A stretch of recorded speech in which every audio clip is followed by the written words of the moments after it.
Hey, it's Huck. And I know what you're thinking. Well, no, actually, I don't have a clue what you're thinking. But what you should be thinking is, where the hell have you been, Huck? Well, let me tell you, for the last couple of months, old Huck here seems to have been the target of all the bad karma saved up from pretty much everyone collectively I know. It's all come raining down on Huck's head. Just to give you an example, just in the last 6 or 7 weeks, I came down with a case of shingles, of all things. I guess that's one of the things that happens when your immunity is low. In this case, though, I didn't get the blisters. I mean, you couldn't see it, but it was there. I don't know, it's some rare form of shingles. I didn't know what the hell it was. All I know is for the first 2 weeks I was in so much pain it was crazy. Well, that finally ran its course, took about a month, so I've been over it for about a week or two. Now, in addition to that, I got hammered with a couple of bills that I knew were coming. First of all, Binder & Binder, the law firm that handled my Social Security disability claim, had notified me, shortly after I was approved last year in November, that they were going to send in a request to the Social Security Administration, who had to approve it, of what their fee was going to be. And their fee was going to be $1,000.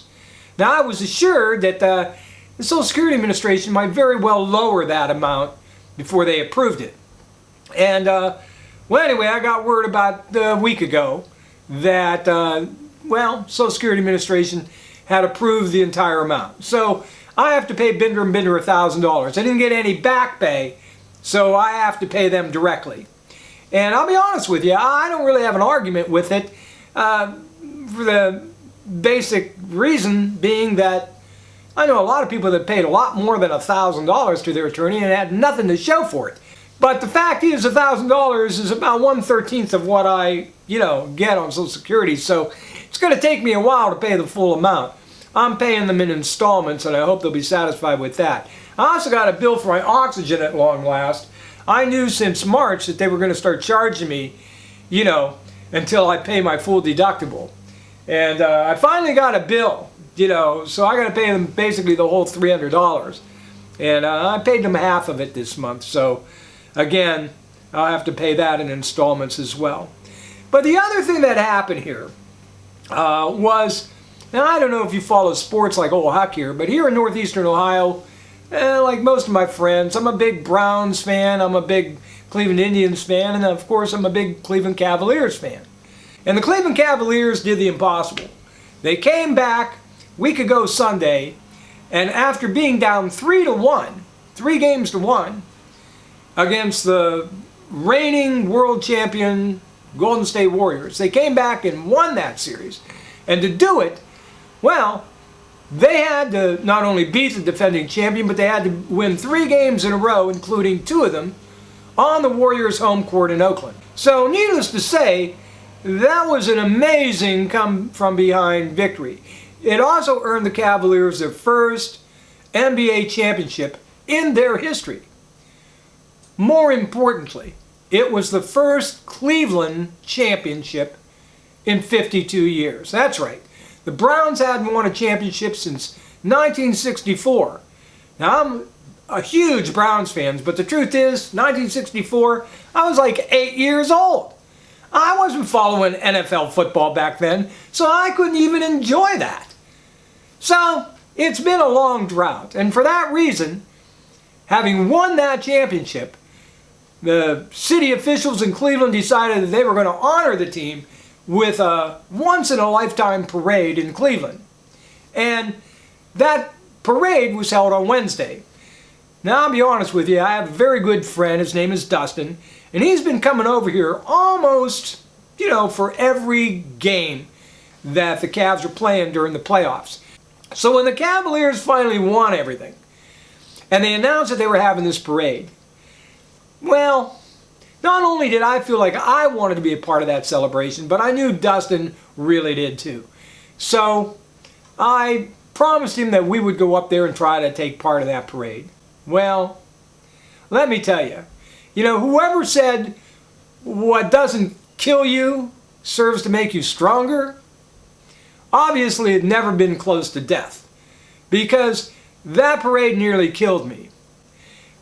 let me explain. We left Wednesday morning. Parade was scheduled for 11 a.m. We knew that they were going to seal off about 25 blocks all around the parade route. So my idea was we were going to drive from here to about 15 miles from the parade site, from downtown Cleveland, to a community called Shaker Heights. Now there is an RTA train that services not just all of Cleveland, but most of the suburbs all around Cleveland.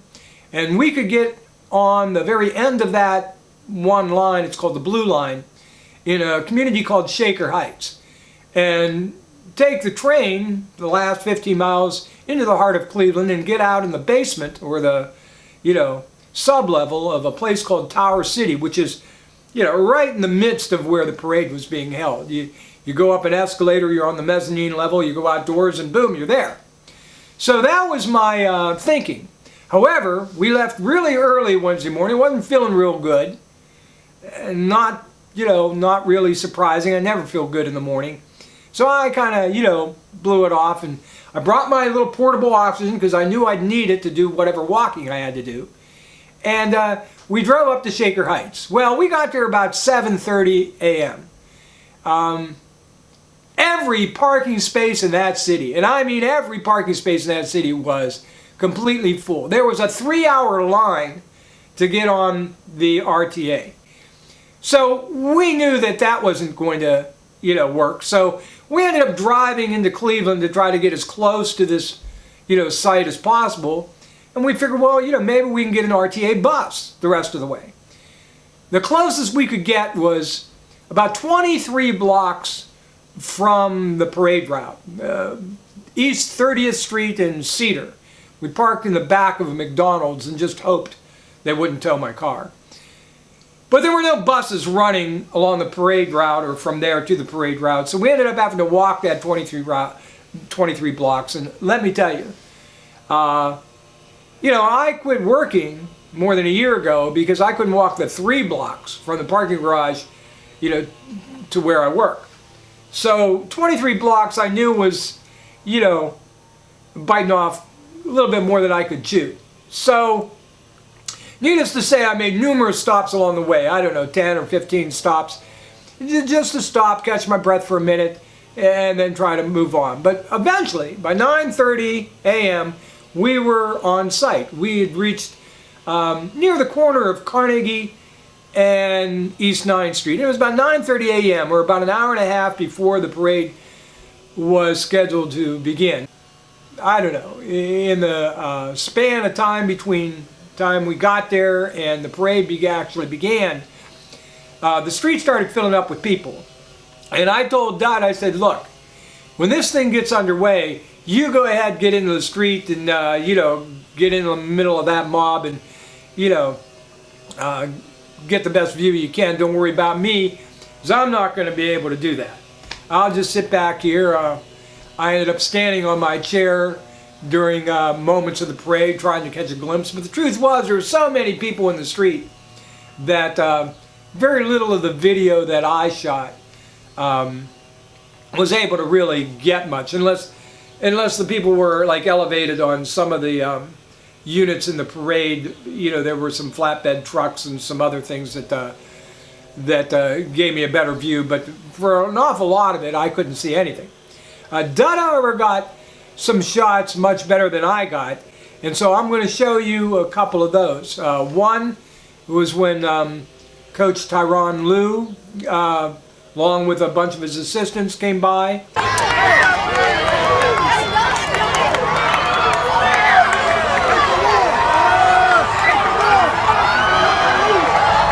You'll see video of J.R. Smith, one of my favorite players on the team.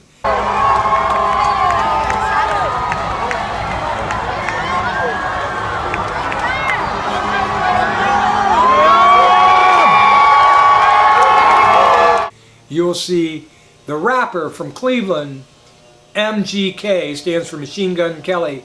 Now, he was standing on the back of some kind of, I don't know, it almost looked like a fire engine or something, but it wasn't. I don't know what it was. Some kind of big flatbed truck. At any rate, he was perched so high when he was standing on the back of this thing that he could literally jump up and touch the, you know, the light, the red light things that hang over the street.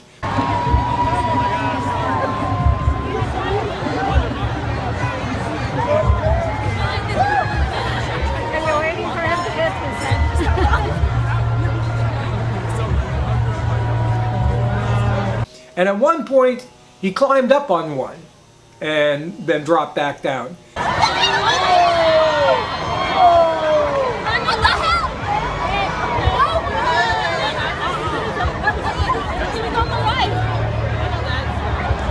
But it doesn't really give justice to the fact that there were really a million, I guess 1.3 million is the estimate. And, you know, being there, I can tell you there was every bit of that many people up there. Now, a lot of the photos that you're going to see interspersed with the videos that either I or Dutch shot were photos that to give you a better perspective of this event. Once in 52 year event.